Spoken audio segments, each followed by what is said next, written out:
Some relationships don't fall apart because there's no love. They fall apart because love has no space left to breathe. No room to grow between obligations, expectations, and a family that doesn't believe in boundaries. My name's Ryan. I'm 28. I'm not special. Just a regular guy with a stable job. A decent heart. And for a while, I thought I had found my person. Her name was Tiffany. And if you had met her, you'd understand. She was smart, kind, always there for people. But the thing that made me fall for her is also the reason I lost her. Because I wasn't just dating Tiffany. I was dating her entire family. All of them. All the time. Have you ever felt like you're no longer the boyfriend or girlfriend, but the convenient accessory in someone else's life? Like you've been slowly turned into a wallet, a car, or a silent extra in conversations you're never actually part of? That was my reality. 8 months of dating Tiffany, and I became the default Uber. The crisis hotline. The +1 to family drama I never signed up for. But here's the thing that hurt the most. When I started wondering, am I asking for too much? Just for one weekend together. Just to finish one birthday dinner without a phone call pulling her away. Just to be chosen, once. Was I selfish? Or was I simply asking for a kind of love that didn't have to come with a crowd? If you've ever felt like an outsider in your own relationship, if you've ever loved someone whose loyalty to others kept pushing you to the back seat, stay with me, because this story, it's not just mine, it might be yours too. Then continue into part 1, when love feels like a guest in your own relationship. I used to believe that love was enough. If you cared enough, showed up enough, tried enough, the rest would work itself out. Turns out, that's only true when both people are playing by the same rules. And in my relationship with Tiffany, I was playing chess. Her family was playing tug of war. And I was the rope. We met at a friend's engagement party.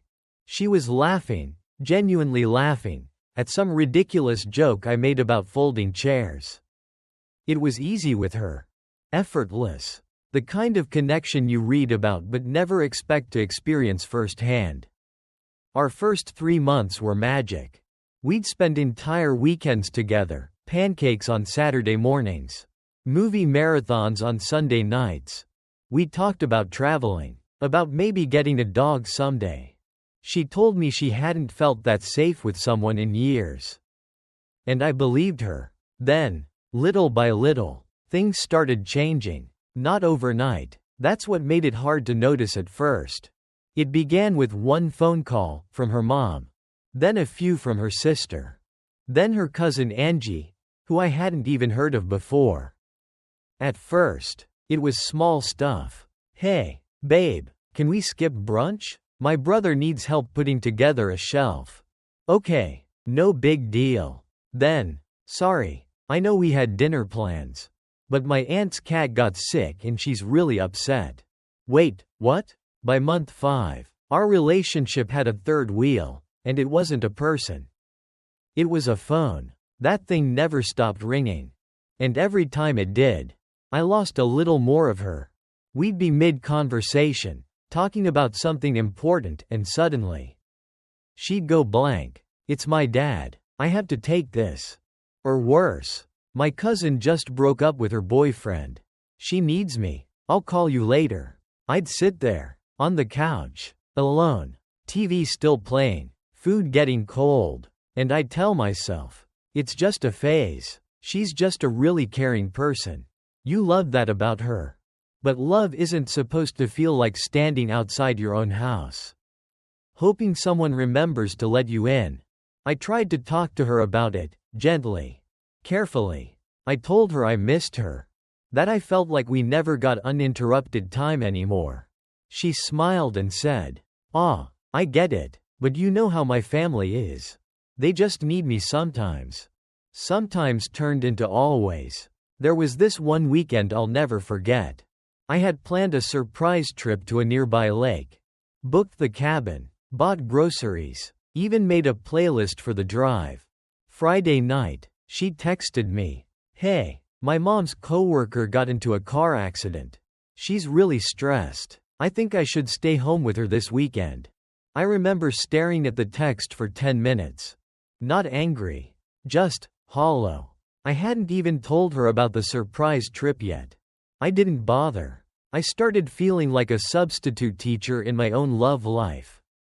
There when she had time. Valued when it was convenient. But never a priority. Her best friend, Megan, noticed. One day, Megan pulled me aside at a gathering and whispered, "Ryan, don't take this the wrong way, but it's like Tiffany's dating everyone but herself. Her whole life is about them. You deserve someone who chooses you too." It hit me hard, because I knew she was right. But I also knew I loved Tiffany. And love makes you believe that maybe next time, it'll be different. I tried harder. I became understanding. I drove her to her uncle's house 40 minutes away, twice in one weekend. I waited in the car for an hour while she helped her niece pick out a prom dress. Every time I said maybe someone else could go instead, she looked at me like I'd suggested throwing her grandma off a cliff. "That's not how real families work, Ryan," she'd say. I started wondering if my family was broken. Because we didn't do this. We loved each other. But we had boundaries. And boundaries didn't mean betrayal. I began to feel it, this quiet shift inside me. Not anger. Not resentment. Just grief. Grief for the relationship I thought we were building. Grief for the weekends we'd never get back. For the moments she missed, we missed, because someone always needed something. And the saddest part? She never noticed. She never asked, "How are you holding up? Is this okay with you? Do you feel loved?" Because in her world, love meant showing up for others. Even if it meant disappearing from the person who loved her most. I didn't realize it yet. But that version of Tiffany, the one who chose us, she was already gone. Next part 2, the invisible chauffeur. When your time becomes community property. At some point, I stopped being her boyfriend. And started being the guy with the car. It's funny how quickly your identity can shift without anyone actually saying it out loud. No one looked me in the eye and said, "You're our driver now." They didn't have to. It started with a flat tire. Tiffany's car broke down on a rainy Wednesday night. She called me in tears. "Can you come get me? I'm stuck outside my aunt's house." She needed help organizing the garage. Of course I went. Of course I drove 45 minutes in traffic. That's what you do when you love someone. Right? But then, it never really stopped. The next week, her brother needed help moving a futon. The week after that, her mom needed a ride to a dentist appointment because her own car smelled weird. And guess who had the most reliable vehicle? Me. At first, I told myself, it's just temporary. Her car needs work. It's not a big deal. But it wasn't just the car. It was me. I had become the family's personal Uber driver. Only difference? Uber drivers get paid. They also get rated. Me? I got silence. Or worse, instructions. No one ever said, "Thank you." No one ever offered gas money. Sometimes they didn't even speak to me at all. Tiffany would get out of the car. Say, "Wait here. This won't take long." Then disappear for hours. I once spent an entire Saturday afternoon sitting outside her cousin's townhouse while she helped choose wedding centerpieces. I had skipped a friend's barbecue for that. He texted, "Dude, are you whipped or kidnapped?" I didn't have an answer. And the worst part? Tiffany didn't see the problem.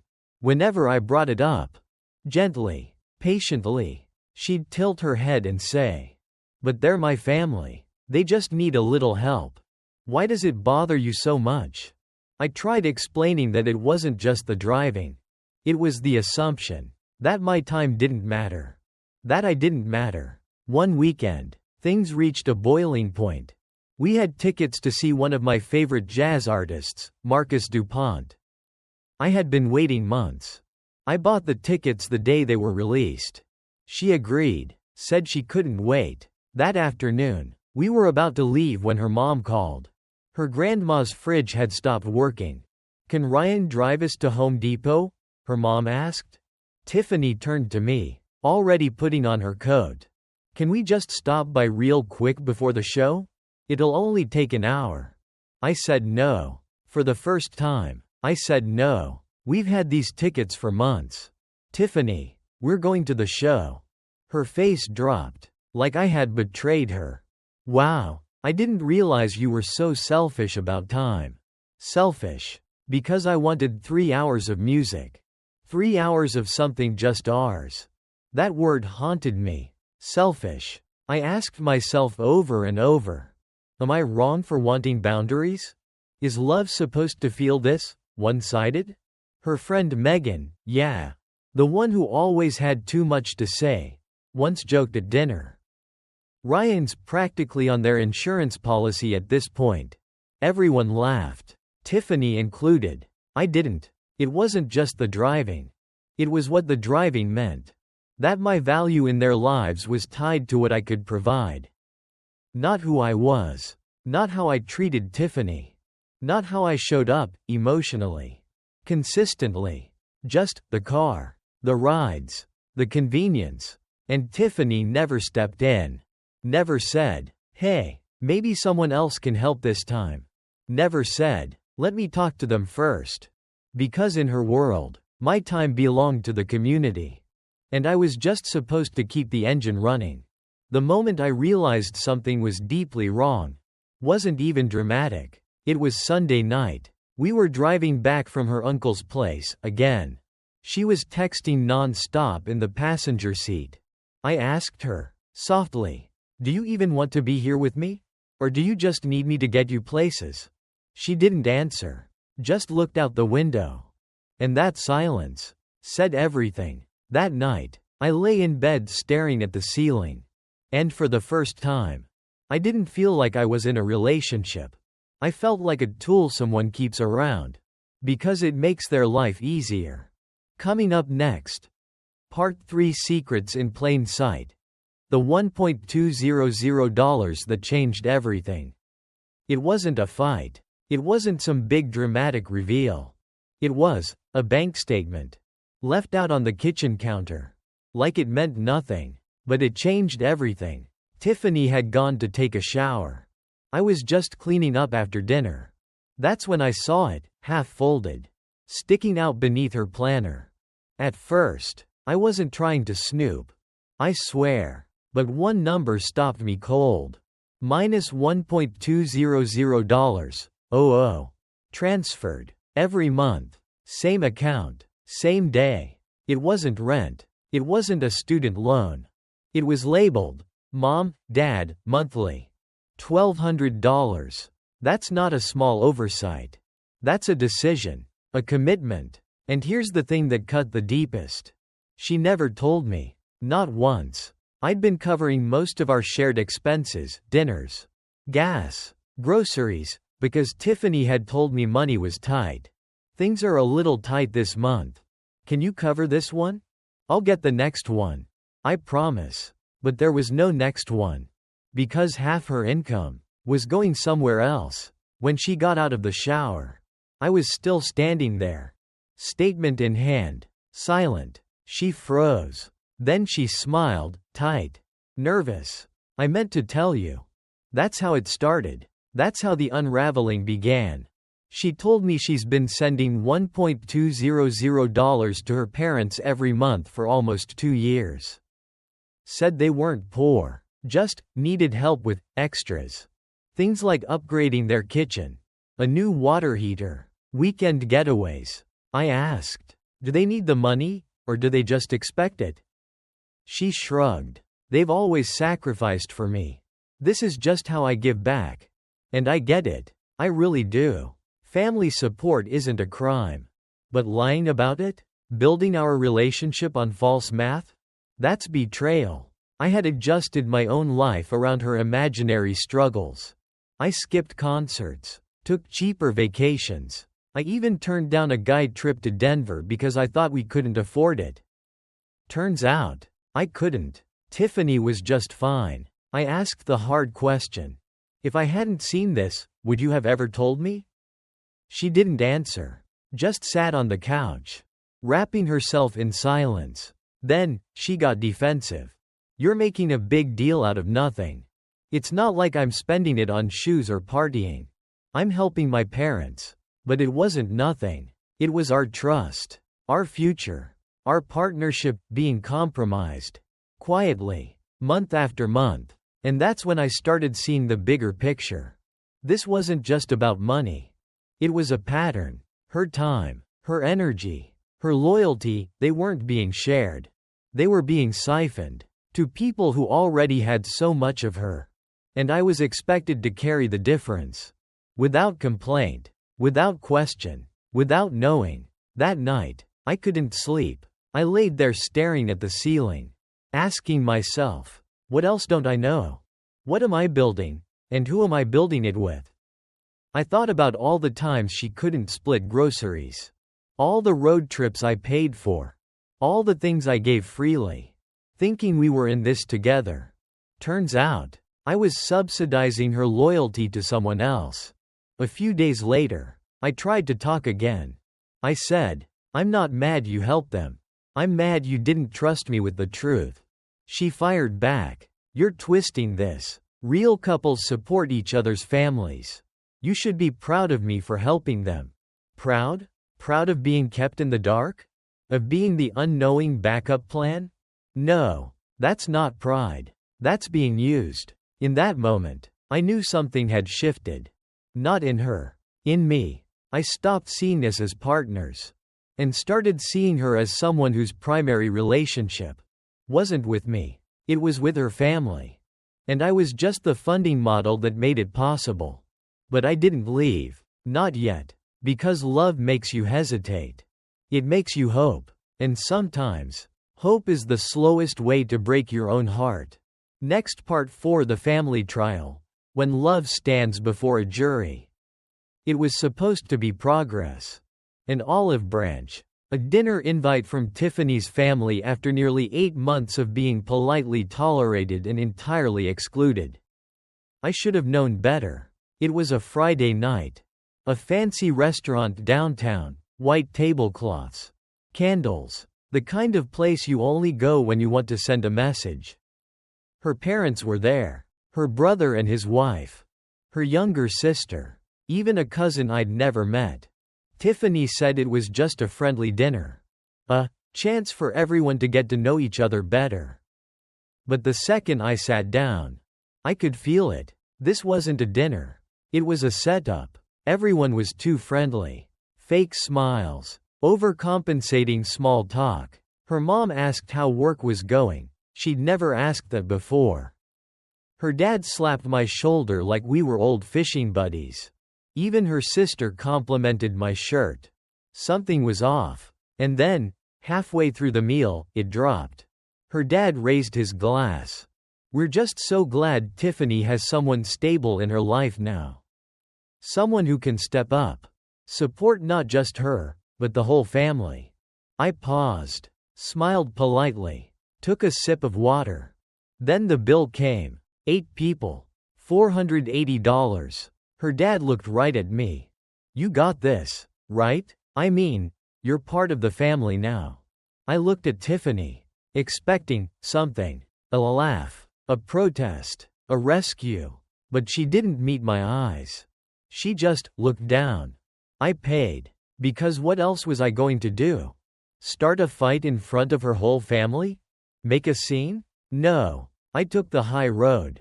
But inside, I was boiling. On the drive home, I asked her, what was that? Why didn't you say anything? She shrugged. They just wanted to include you. It's a compliment. Really? A compliment? Being treated like an ATM is a compliment? The next day, it got worse. Tiffany's mom called her, loudspeaker in the living room. We're planning a family trip to the lake house. Rentals around $2,200. Just food and fun. Nothing fancy. It'd be great if Ryan could help out. Help out. Not join. Not contribute if he wants. help make it happen, as if it was already assumed I was footing the bill. I looked at Tiffany. Is this what they think I am now? The family sponsor? She didn't say no. She didn't laugh. She just said, "You do make more than them. And they love you now. Isn't that a good thing?" I felt it then, clear as day. This was never about being part of the family. This was about being useful to the family. A few days later, the curtain came all the way down. Her dad called Tiffany and invited us to what he called a family discussion. She said, it might be a good chance to clear the air. So I went. Again, hope made me stupid. We walked into the living room and everyone was already there. Not just parents, her siblings, their partners, even her aunt and uncle. It wasn't a discussion. It was a tribunal. Her father spoke first. We've noticed some changes in Tiffany. She's been distant. She's questioning things she never used to question. Her mom added, she used to be our rock.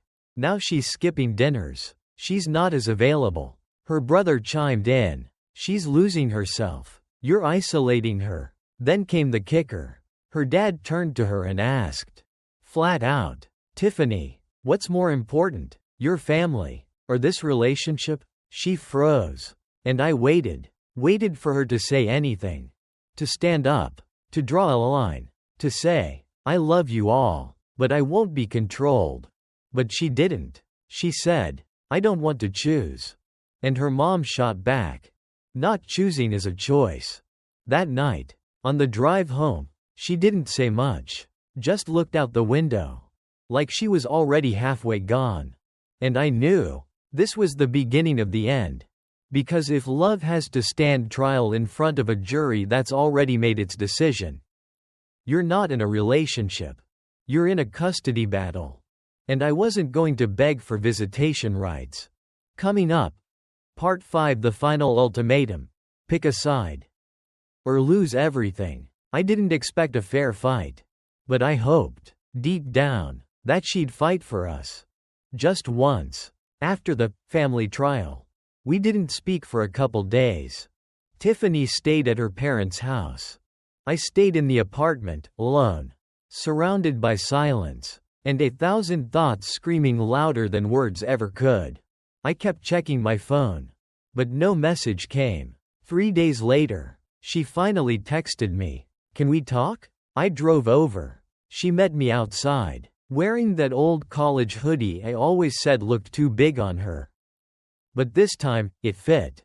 Because she felt smaller. Like someone who had been worn down by everyone's expectations. Including mine. We sat in her car. And for a while, we didn't say anything. Finally, I broke the silence. Do you understand what they're doing to you? She looked at me, eyes tired. They're not doing anything. They're just my family. They love me. I nodded. Slowly. I'm not asking you to stop loving them. I'm asking you to stop losing yourself to them. She looked away. Out the windshield. Rain starting to blur the world around us. It's not that simple. It is, I said. Simple doesn't mean easy. But it is that simple. Then I asked the question I had been dreading. If we moved in together, would you still give your parents $1,200 a month? She hesitated. Then nodded. Yes. They count on me. I asked the second question. And how would we afford that? Would I just keep paying for everything else? No answer. Just silence. That silence? It told me everything. She didn't want a partner. She wanted a buffer. Someone to fund her loyalty to people who didn't even like me. A few days passed. We kept dancing around the same arguments. She'd say, you just don't understand how close we are. You're making this transactional. You want me to choose between the people who raised me and the guy I've known for 8 months. I told her, no, I want you to choose yourself. Your independence, your future. Something that doesn't require permission from your family group chat. But she didn't want independence. She wanted approval. And that approval came with terms. Terms I would never sign. Then, one evening, the text came. I'm sorry. I love you. But I can't keep fighting both sides. I have to let this go. No call. No meeting. No last conversation. Just a few sentences. That ended everything. The weirdest part? I wasn't angry. Not really. I was sad. Because I knew what she was choosing wasn't just her family. It was familiarity, comfort, control wrapped in affection. And I knew she might never see it. Days turned into weeks. And the pain started turning into clarity. I stopped replaying the fights. Stopped blaming myself. Instead, I started rebuilding myself. Not with anger, but with understanding. Because here's the truth. Sometimes the hardest choice is choosing yourself. In a world where everyone's telling you who to be, who to serve, who to please, it takes real strength to say, no, I deserve more than this. And if you're watching this right now, wondering if you're selfish for wanting time, space, honesty, or peace, you're not. You're just human. And love, real love, doesn't make you choose between being a partner or being a servant. Final chapter coming next. Reclaiming yourself. Letting go of what was never yours. I didn't cry when it ended. Not because I didn't care, but because part of me had already let go long before the relationship was over. When someone makes you feel like love is a competition between you and their past, between you and their family, between you and expectations you never agreed to, it stops being love and becomes survival. In the days after Tiffany left, I didn't rage, I didn't beg, I didn't write long messages asking for closure. Because the closure was already written. In every ignored conversation. In every drive I didn't want to take. In every dollar I gave thinking we were building something mutual. I cleaned out our shared drawer that weekend. You know the one, the just in case drawer. Where she kept a charger, a toothbrush, an old hoodie I used to wear when she stayed over.